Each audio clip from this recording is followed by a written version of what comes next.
Hello friends, welcome you all to another video, and today is the last lecture of paper number 4, the last unit, that is the play Hamlet, which was written by William Shakespeare. As you know that we have completed the all the play, but the themes, motifs and symbol, these are the last analysis of the play Hamlet was remain, and therefore today we are going to discuss the themes, motives and symbols of the play Hamlet. So what is the theme? So themes are the fundamental and often universal ideas explored in a literary work. It's called as a themes.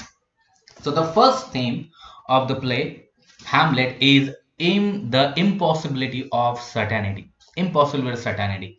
Anything, nothing is certain, and therefore everything is changes. Okay, that is the rule of the nature, that the cause and effect theory. The rule of nature is to change is the rule of nature. So what separates Hamlet from other revenge plays, and maybe from every play written before it, is that the action we expect to see, particularly from Hamlet himself, is continually postponed while Hamlet tries to obtain more certain knowledge about what he is doing. This play poses many questions that other plays would simply take for granted. Can we have certain knowledge about ghost? Is the ghost what it appeared to be, or is it really a misleading friend? Does the ghost have reliable knowledge about its own death, or is the ghost itself deluded? Moving to more earthly matters, how can we know for certain the facts about a crime that has no witnesses? Can Hamlet know the state of Cornelius' soul by watching his behavior? If so, can he know the facts of what Cornelius did by observing the state of his soul? Can Cornelius or the audience know the state of Hamlet's mind by observing his behavior and listening to his speech? Can we know whether our actions will have the consequences we want them to have? Can we know anything about the afterlife? Many people have seen Hamlet as a play about indecisiveness and thus about Hamlet's failure to act appropriately. It might be more interesting to consider that the play shows us how many uncertainties our lives are built upon, how many unknown quantities are taken for granted when people act or when they evaluate one another action. The second theme is the complexity of action. Directly related to the theme of certainty is the theme of action. How is it possible to take reasonable, effective, purposeful action? In Hamlet, the question of how to act is affected not only by rational consideration, such as the need for certainty, but also by emotional, ethical, and psychological factors. Hamlet himself appears to distort the idea that it is even possible to act in a controlled, purposeful way.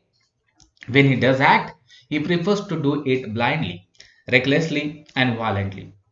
The other characters obviously think much less about action in the abstract than Hamlet does, and are therefore less troubled about the possibility of acting effectively. They simply act as they feel is appropriate. But in some sense, they prove that Hamlet is right.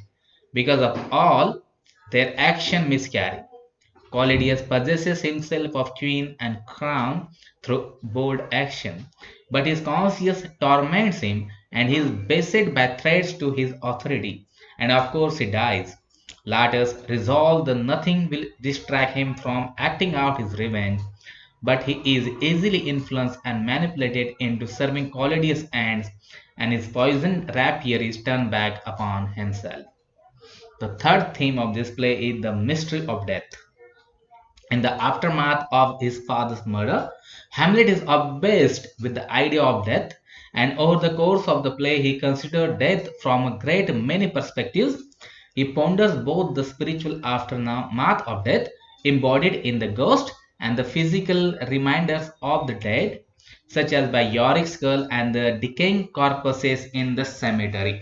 Throughout, The idea of death is closely tied to the themes of spirituality, truth, and uncertainty, in that death may bring the answer to Hamlet's deepest questions, ending once and for all the problem of trying to determine truth in an ambiguous world. And since death is both the cause and the consequences of revenge, it is intimately tied to the theme of revenge and justice. Cornelius' murder of King Hamlet initiates Hamlet's quest for revenge, and Cornelius' death is the end of the quest. The question of his own death plagues Hamlet as well, as he repeatedly contemplates whether or not suicide is a morally legitimate action in an unbearably painful world. Hamlet's grief and misery is such that he frequently longs for death to end his suffering. But he fears that if he commits suicide, he will be consigned to eternal suffering in hell because of the Christian religious prohibition of suicide. In his famous To Be or Not to Be soliloquy in Act 3, Scene 1, Hamlet philosophically concludes that no one would choose to endure the pain of life if he or she were not afraid of what will come after death. And that is this fear which causes complex moral consideration to interfere with the capacity for action. The last theme, that is the fourth one, theme of this play is the nation as a diseased body.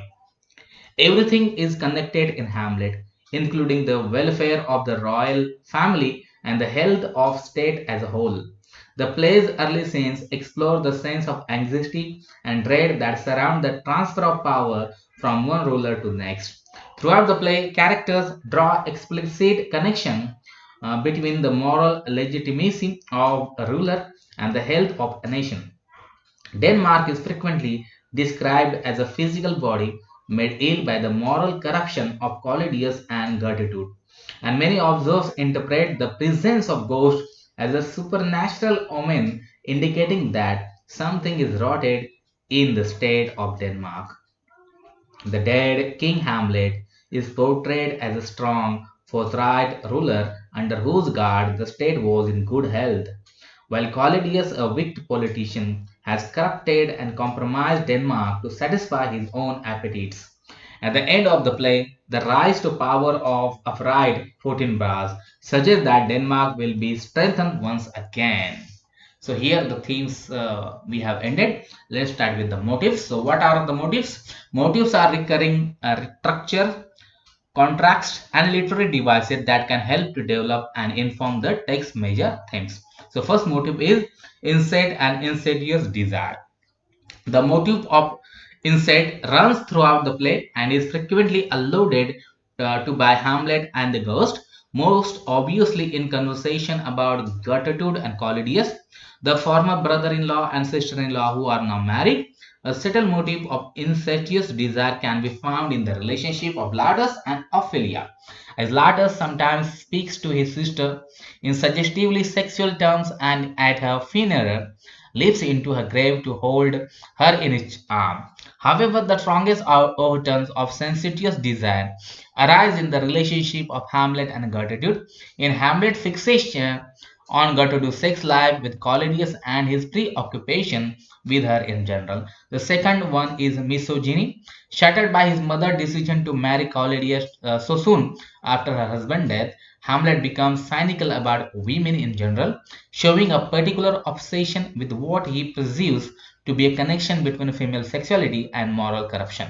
This motive of misogyny or hatred of women occurs sporadically throughout the play, but it is an important inhibiting factor in Hamlet's relationship with Ophelia and Gertrude. He urges Ophelia to go to the nunnery rather than experience the corruptions of sexuality and exclaims, Gertrude, Frati, thy name is woman.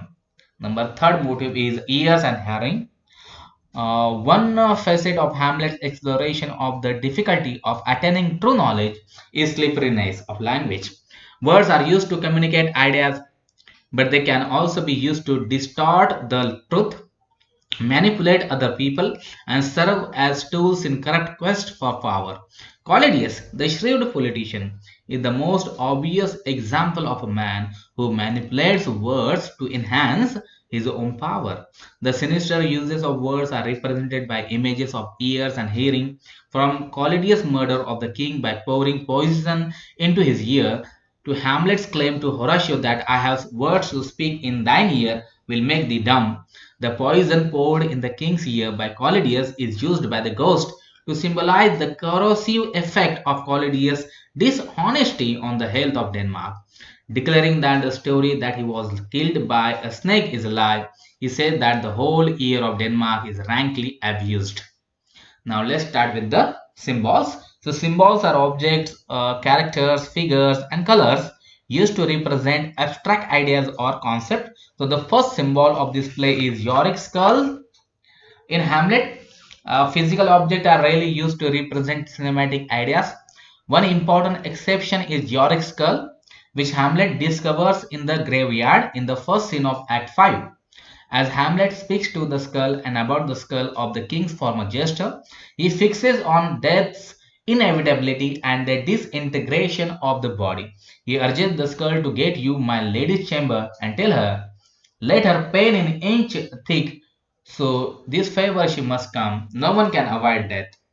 He traces the skull's mouth and says, here hung those lips that I have kissed, I know not how oft, indicating his fascination with the physical consequences of death.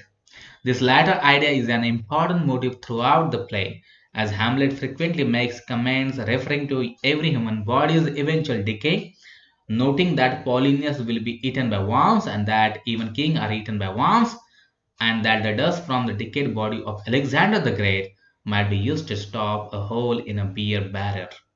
So, guys, here we are about to end. So, again, I just want to give you the key facts of Hamlet.